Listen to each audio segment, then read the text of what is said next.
I'd like to introduce you to a super athlete. This is Eero Manteranta. Some of you may have heard of him. He's a Finnish cross-country skier.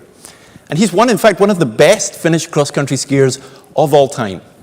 He has won 7 Olympic medals, 3 gold, 2 silver, and 2 bronze. And yet throughout his career, he was plagued by accusations of blood doping. Now, if you're an athlete, why would you do blood doping? Well, you probably know that your red blood cells are those that carry oxygen to your tissues. And so you might be able to enhance your performance if you had more of those. And so some of our athletes who like to cheat will take out some of their red blood cells.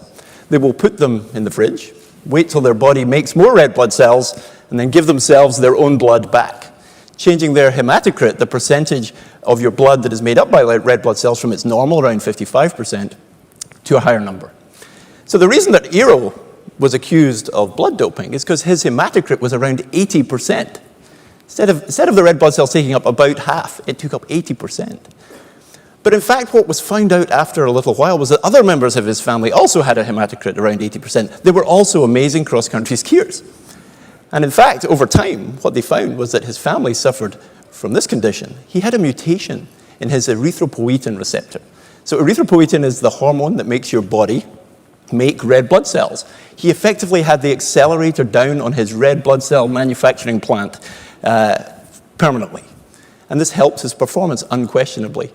And also, took the accusations of blood doping away. Turned out he had a disease, except it didn't really affect him in a negative way, it affected him in a positive way. It helped him win gold medals.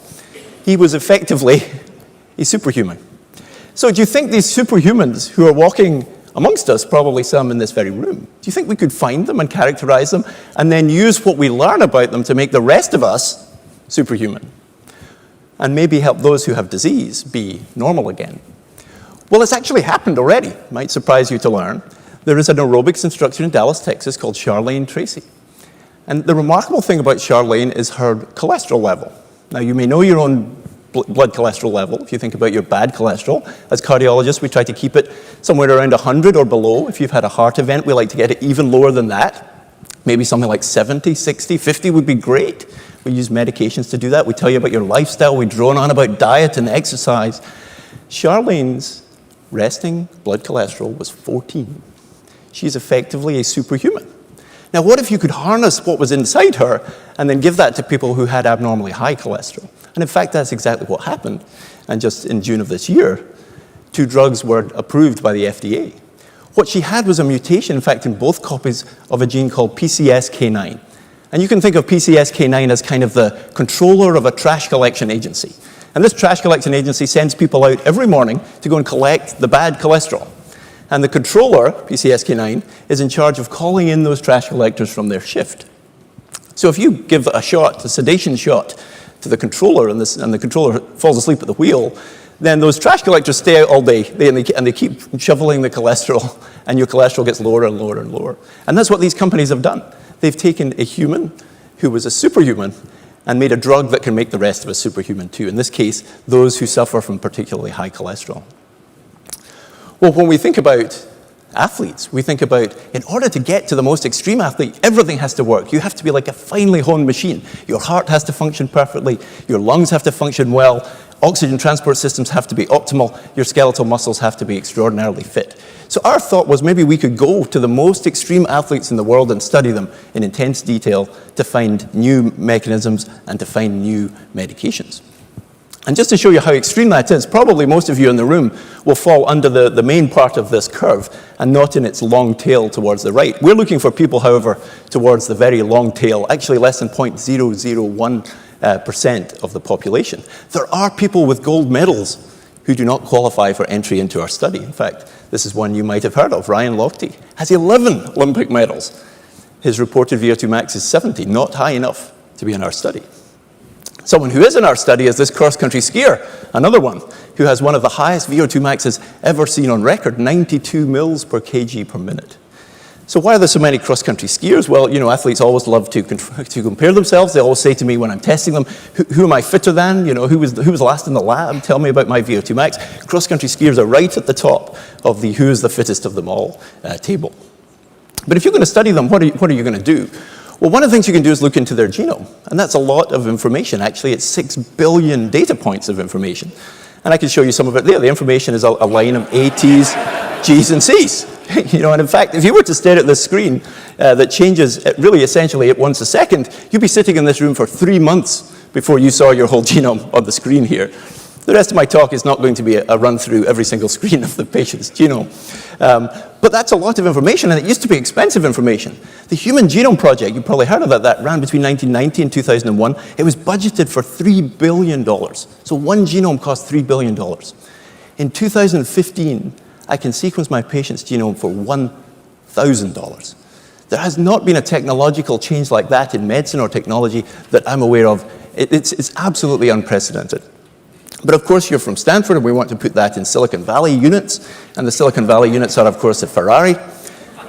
But if this Ferrari had dropped in cost as much as human genome sequencing had dropped in cost, it would only cost 10 cents. 10-cent Ferrari for everybody in the room. We'll even throw in some self-driving technology if you want. Although I think if you have a Ferrari, you probably want to drive it yourself. 10 cents for a Ferrari, and that's effectively what we're paying now to sequence a human genome. It's cheaper than doing an MRI scan. So what if we took that technology and the most elite athletes in the world and studied them? And so this is the ELITE study. And the ELITE study we set up just in the last couple of years at Stanford. And already, even before we have any results, there's been quite a lot of interest among sports publications and others. And what effectively we've done is gone around the world to try and find the fittest people in the world. We're currently in 11 countries, 19 different sites. We have about 300 athletes whose genomes we've sequenced, and about 700 in total that are kind of on the books ready to be sequenced. I've never talked about the results anywhere in public, but my team this last week were up day and night analyzing the data, knowing that I was going to be standing on this stage in front of you. And we do have actually one of the first results I can tell you about today. And among our athletes, we were looking in particularly for regions of the genome that would be particularly interesting. And we found one, this is one of our athletes in the study, among a number of different athletes that seemed to be focused on the thyroid gland. And the same gene is involved in oxygen adaptation. And so we thought, we've seen that region of the gene, we've seen that gene once before, and this is where we've seen it. This is an Andean Highlander. There are 3 groups in the world who live above 12,000 feet, in Ethiopia, in Tibet, and in the Andes. And they have adapted, one of the fastest parts of human evolution is how fast they've adapted to living at high altitude. And when we look in these elite athletes, what we found is some changes in the same region of the genome as has been seen in these Andean Highlanders that have allowed them to adapt to low oxygen levels at high altitudes.